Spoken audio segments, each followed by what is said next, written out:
If you're on the fence about what to see this weekend, we're going to share some of the things we're excited about. Mackenzie, David Lacey. Let's go in. David, let's start with you. What are you excited to see? Well, for me, and I think a lot of other geeks, we're really excited about Kick-Ass 2 this weekend. It's going to be awesome, probably. I know some of the reviews right now aren't doing that great, but I mean, I don't know. I love the original movie, but a big part of what was great about the original movie was Matthew Vaughn, the director. Of course, he did X-Men First Class. He's amazing, he's great. I mean, it was almost like a passion project. He had to self-fund it. And for me, the first Kick-Ass is one of the best, like, superhero movies, period. So Kick-Ass 2 I'm a little worried about, but the good news is there is a comic book for Kick-Ass 2. It is based on that, so it wasn't just like, oh well, let's make a sequel. At least there is a source material.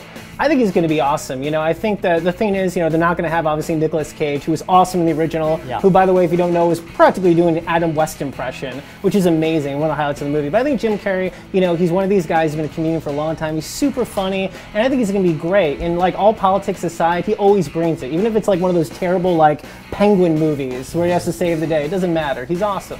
But what about the I don't want to promote it, it's too violent?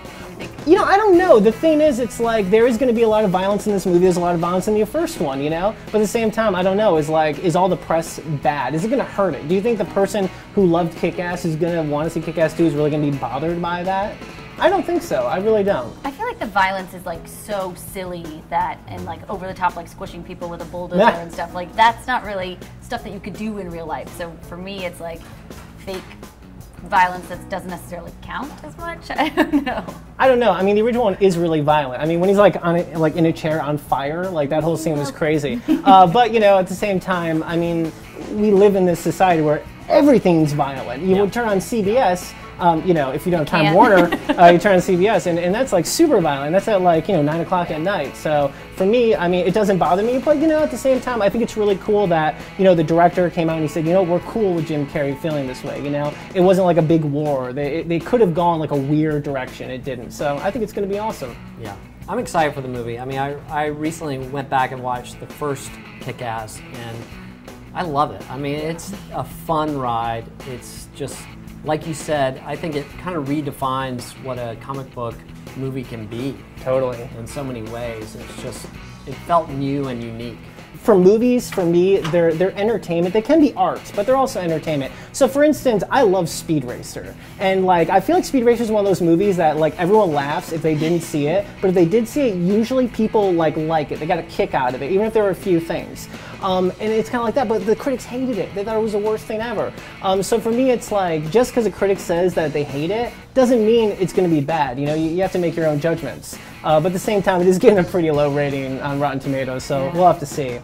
If you haven't watched our homemade version of the Kick-Ass scene, final scene, you should definitely check that out. Is it bad that I take my 15-year-old brother to go see it? No. He already saw the first one, not apparently without my parents knowing. I don't know. You know, it depends. I mean, I doubt there's going to be bad parenting on their part, obviously. It depends how you feel about violence. You know, I don't think there's going to be a lot of sexuality in it. So for a lot of people, like their violence meter, they can go pretty far before it's too much. So you know, unless it's the Lone Ranger, in which case, like people were really not happy with how violent that was. Anyway. So it's true. I know. It was so weird. I was like, I saw the first trailer, and I was like, really? Anyone wants to see this? And like, all these friends were like, I can't wait to see that movie. I'm like, really? You can't wait? Clearly, they waited. I know. Is Kick-Ass 2 going to be the movie of the summer? No. No? No, not by any means, no. I mean, listen, Iron Man 3 was probably going to be the biggest hit of the summer. Very well done. Shane Black is amazing. Finally, he's back. Great superhero movie. I think it definitely makes everyone forget how sort of mediocre Iron Man 2 was. Man of Steel, big deal. And not only that, propelled even bigger by all this talk of Batman versus Superman. So I think, no, Kick-Ass 2 won't be the biggest movie of the year by any means. But I think the thing is, you know, I think the thing is, at the end of the day, it's just, how's it going to scale up towards the original? That's really, I think, the big question. Because, I mean, honestly, I love Kick-Ass, but I didn't leave that movie going, when are they going to make the next one? Right. Like, I felt like their story was pretty complete. It's a strong movie. So I think mostly it's sort of just like this bizarre sort of like, let's see how it is. But I'm not really sure if there's a ton of people super amped for it. Personally, I want to see Kick-Ass 2, but I'm actually going to go see Cutie and the Boxer. A good friend of mine edited this film. And one of the things about living in Los Angeles, we're lucky enough to have several art house theaters that still play a lot of these super independent movies, similar to the Angelica and Film Forum in New York City. We have the New Art, the American Cinematheque, and CineFamily. So we're really lucky in that way in Los Angeles to have so many places to see these independent films. So I'm going to go see Cutie and the Boxer. If you're watching this in Kansas, you may have to wait for DVD. What is Cutie and the Boxer? It sounds like a cool Clint Eastwood movie where he's an old boxer, he's coming back for one more round because his little dog needs surgery or something. What's it about? That's totally what it is. Nice. No. I'm there. It's really just a documentary about these two New York artists. For whatever reason, I'm really drawn to those films. The Bill Cunningham's New York, the Basquiat documentary. I love those films. I don't know why. I'm not a New Yorker, but I just am really drawn to that world. So what do you guys think of The Butler? That trailer just gives me chills every time I see it. I've been looking forward to this one for a while. I mean, this movie has Academy Award written all over, right? I mean, you got Forrest Whitaker, already an Academy Award winner. It's by the director of Precious. I think a lot of people are really looking forward to it. Actually, one of the cool things that I'm really excited about, I'm a huge Buffy the Vampire Slayer fan, and Danny Strawn, who was one of the actors in it, who played Jonathan, he actually wrote this. I mean, he's become this big screenwriter now, right? He made that movie Recount for HBO. He made the Sarah Palin movie that was so good. He's becoming big time. He's gonna write the final 2 Hunger Games movies. He's gonna write the next Dan Brown movie. I mean, he's a big deal now. And I just love the fact that come on, he's Jonathan. If you watch Buffy, that's hilarious. So I think that's really cool as Ryan, and I'm sure the movie will do awesome. And if nothing else, it'll garner a ton of awards. What else is this weekend? Paranoia. Paranoia. Yeah, weird title. Sounds like it's gonna be a horror film. Really confusing. I like the trailer to this movie, okay? Yeah, and I like the cast, obviously Harrison Ford is in it. Yeah. Gary Oldman is awesome. Yeah. He's not playing a psycho anymore, guys. Remember he made an entire career for 1987 through 2000 to pretty much Batman. He was only playing psychopaths in movies. Sure. And also Liam Hemsworth, who's becoming bigger and bigger. The Hemsworth brothers are taking over. It looks sort of interesting. It looks kind of cool. Actually, the reason I like it from a geeky perspective is there's a really cool video game called Watch Dogs coming out later this year from Ubisoft about this guy who basically is a hacker who can control anything in the grid of the city and take down criminals and stuff. And to me, this looks like a prequel to Watch Dogs. So David, you're a bit of a gamer too, huh? So yes. You were telling me about. Yeah, I mean, I'm gonna take over for a second. We're not talking movies. I want to talk about this new game coming out this Tuesday, Saints Row the 4th. I think for any of you geeks out there, any of you gamers, you know it's coming out. It's going to be awesome. Basically, obviously, this is the 4th of the franchise.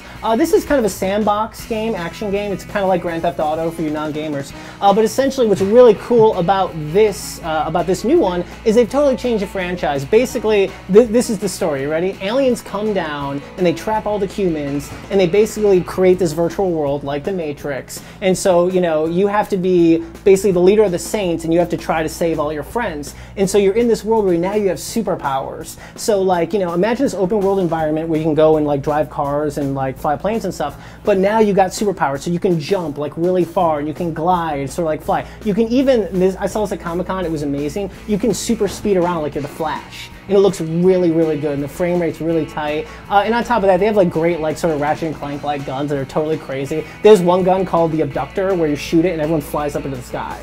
So it's going to be awesome, a ton of fun. It's been getting some decent reviews, and so I'm really excited for it. So that's going to be this Tuesday, Saints Row the 4th. So Saints Row the 4th, would it be a good movie? What's cool about this franchise is the fact that it really borrows a lot in paying homage. For instance, some of the guns are clearly look like the gun from Blade Runner or Firefly. So because it is derivative in an homage sense, I'm not sure if it would make a good movie. But you never know. I mean, we are beginning to reach the dawn of video game movies where they're finally respectable. I mean, Michael Fassbender is going to be in Assassin's Creed.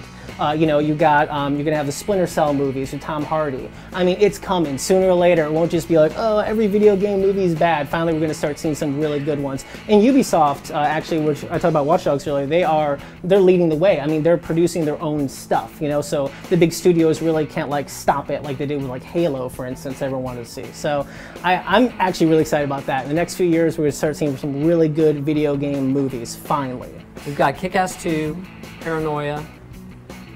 Jobs. You love Jobs. I mean, I'm It's good. curious. I'm curious. In a bad, good way. You either love it or you think it's okay. It's weird. It's fun to talk about. I hope you never witness to a murder I've been because talking you're about it sort of all be all over week. the place. Lee Daniels, the Butler. I'm excited about that one. That one I'll cry into. I cry in the trailer almost. She does. I'm excited about Cutie and the Boxer in a world. Yes, Lake definitely. Bell's Lake in a Bell's World. in a World. Lake Bell's Check awesome. out my interview with her that went on CINEFIX yesterday. Nice. I got to interview her once too also. She's the awesome. coolest. She cool? Yeah. So I think it's going to be a good weekend. Show's over, Mother.